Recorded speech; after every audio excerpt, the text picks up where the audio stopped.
Hey guys, it's Anna and welcome to my channel. Today I'm going to be talking about fragrances I had to revisit, fragrances that grew on me, whether that be shortly after my initial experience with testing them or it was something I fell in love with years later. I think it's so interesting how our tastes can change over time or how we interpret something, and I just wanted to share that with you today. So I'll be talking about how I felt about these at the start and then where I am now. Perfume number one.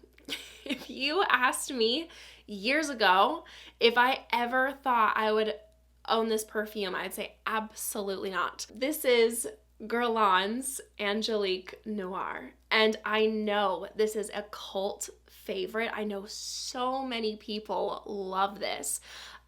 Which is why it was actually one of the first niche fragrances that I bought a sample to try out. And when I smelled that for the first time, I was like, why on earth would someone want to smell this green? I was very offended by the Angelica note. I was not a green fragrance girl at the start of my fragrance journey. And funnily enough, now green vanillas are one of my favorite scent profiles. My favorites are juniper vanillas, pine vanillas. This is Angelica and vanilla. And the Angelica in here really gave me a tough time for years. However, once I did fall in love with green vanillas, like I started out with G Water from Byredo, and then that branched out into more prominent green vanillas, I thought that perhaps one day Angelique Noire would also grow on me. So I have purchased, I don't even know how many samples of this, and I've revisited it throughout the years. And it wasn't until about 2 years after the first time trying it that then each time I went to revisit it, it grew on me a little bit more. And now I absolutely love it. It's like, I love it. This has got to be like the biggest turnaround that I've had. I now really appreciate the contrast within this fragrance. And I think the description on Guerlain's website about this fragrance really captures what this delivers. It says, in the world of perfumery, Angelique Noire performs what is known as a spectacular choreography of opposites. All too often weakly dosed due to its bitterness, this Angelica flower reveals itself after coming into contact with opulent vanilla, its powerful and fascinating opposite. Crisp and herbal bitterness of Angelica is kept at bay by the enveloping sweetness of vanilla.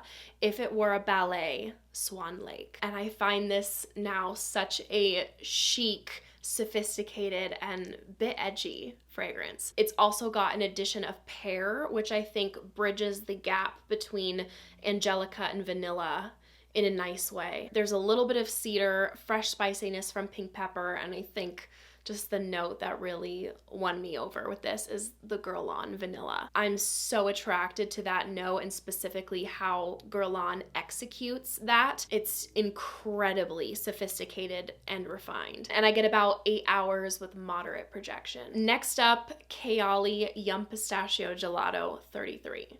When I first got this fragrance, I thought it smelled good, but I found it too young smelling for my personal preference and just like very sweet. Smelled good, but I just don't typically gravitate towards like very sweet candy-like profiles. And I was also hoping for more of like a true pistachio gelato experience because that is one thing I love is like an ice cream note. I do love that. So I actually had put this aside to give to one of my sisters, but as it was sitting there in the closet, I kept going back to it just to smell it. I don't know, because I found it very sweet and playful, but then it just also really had this unique, intriguing quality to me. It sat, the juice matured, and these complexities came out more. And I now find this so addictive. It's certainly a unique sweet perfume. The notes I get the most are marshmallow, whipped cream, and cotton candy, but, and I've said this in a past video, but not a typical cotton candy flavor, but if you were to have like a pistachio gelato flavored cotton candy. So it has that textural quality, but then it's also quite powdery. Like I'm getting the outside powder of marshmallows, but then it's creamy because there's gelato and it's whipped cream, and it's got a little bit of this cooling sensation. I don't know how they did that. The bergamot brings in a bit of freshness and a touch of sweet rum, which is like, ooh. So yeah, I just love it now. Next up is Lattafa's Khamrah Qahwa. I thought this was great from the beginning, and I completely understood like why this was viral, so hyped up and loved. It smells way more expensive than it is. It's its own original creation.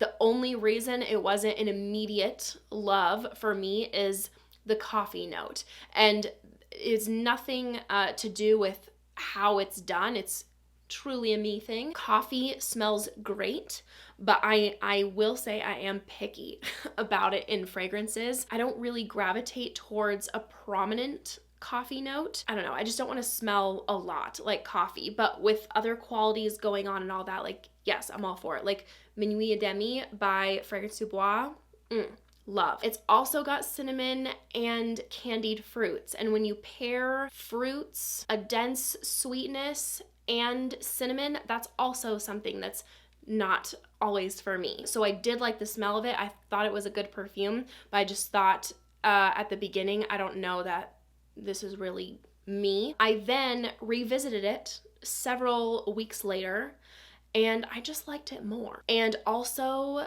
the experience that I got of this lingering on my clothes, like this will stick onto your clothes until you go to wash them. I showered, put this on in the evening, went to bed, and still smelled it on myself the next morning. And I was like, oh, this is good. So I was like, we're gonna try it again. And on that third wear, I was hooked and bought my bottle. The coffee in here comes across like medium roast coffee beans to me, and I appreciate that the coffee adds a bit of depth to the fragrance and cuts through the other gourmand notes. I get it the most in the opening and mid. Like it'll last throughout the life of the fragrance, but in the deep dry down, that coffee really mellows out for me on my skin, and the vanilla becomes the most prominent note for me, which is wonderful for me because it's my favorite note. It's great for fall, winter. I find it really cozy and warm. There's that spiciness from cinnamon, cardamom, ginger, and I smell kind of like this gooey sweetness from the praline, tonka, vanilla, candied fruits, an ambery feel from benzoin, and I'm really looking forward to wearing this in the fall. Then we have Iris Shot from Olfactive Studio. When I first sampled this, I immediately thought, like, this is such a beautiful, elegant, sophisticated fragrance. I was like, oh, I totally understand like why so many people are loving this. The only reason it wasn't love at first sniff was because of the carrot seeds and almond, because I am really particular about nutty notes in fragrances. Not my vibe. I'm so sorry for that. And this was like just at the border for me. I was like, I had a feeling that this was gonna grow on me because I'm like, it's so dang beautiful. I'm like, I want to love this. Like I want this to work for me because, oh my gosh, it's so pretty. But it was just that savory quality where I'm like, I'm gonna revisit this. So I put it aside in my closet and I just like kept going up to it to smell it.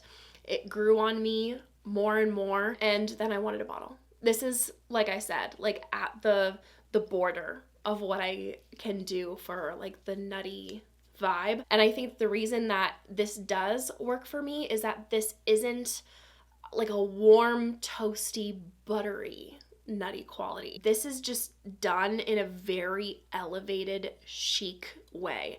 It's got this clean, airy quality to it. Like in the opening, you get more of a crisp, fresh experience. You are always getting a ton of that iris, which really gives it a beautiful, elegant, powdery character. It starts out with some pink pepper, cardamom. I love the fresh spices. And then after that initial opening, you get hints of this kind of savory, little bit gourmand character, never like fully going there. It's a nice mix of a little bit gourmand, also fresh, elevated, powdery, and then it has a little bit of a woody undertone. Very polished.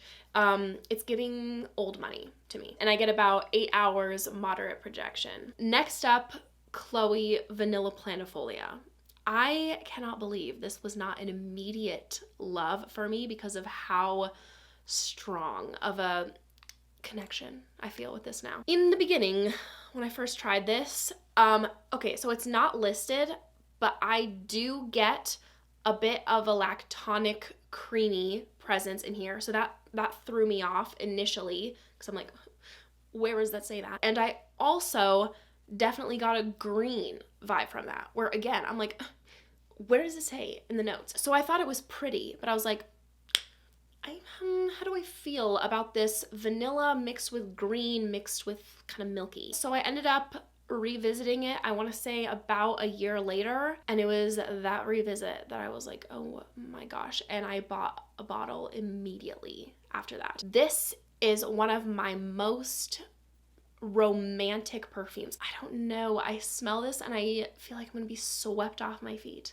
I already have been, but with this perfume, it's in the sense of a past time where there were lords and ladies. It's a creamy, delicate, ultra feminine vanilla with a fresh green outdoorsy feel, some light woodiness in the background, and a bit of this creamy, sweetened lactonic vibe.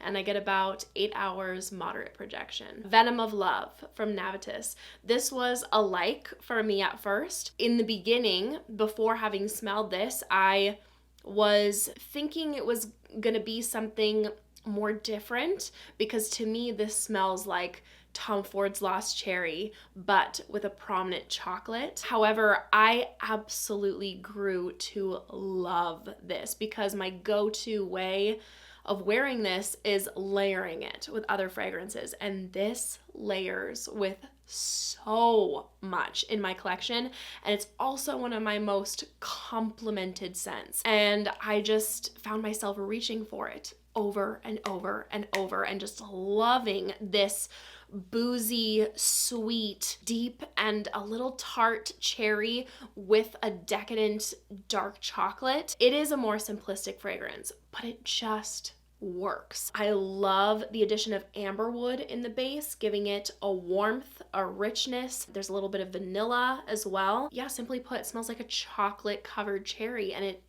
does the damn thing. Really delicious, gourmand, and I get about 8 hours with a moderate projection. And then the last one I'll go over for today, another Guerlain. This is Cuir Beluga. I recognized the artistry, the elegance behind this perfume right away. The only part of it that didn't jive with me at first was the Immortelle, and it's just a little bit of that provides an herbal background, and it was another one that I continued to go back to for years because I just loved the way the suede, amber, and vanilla came off. This is a very elegant, sophisticated, powdery, warm, super smooth, resinous vanilla suede. One of the best vanilla suedes I put my nose on. And that bit of an herbal quality does not bother me whatsoever anymore. I am utterly obsessed with this perfume. I could bathe in this, drown in this. I want to keep reaching for this as my scent of the day, but I have to like tell myself to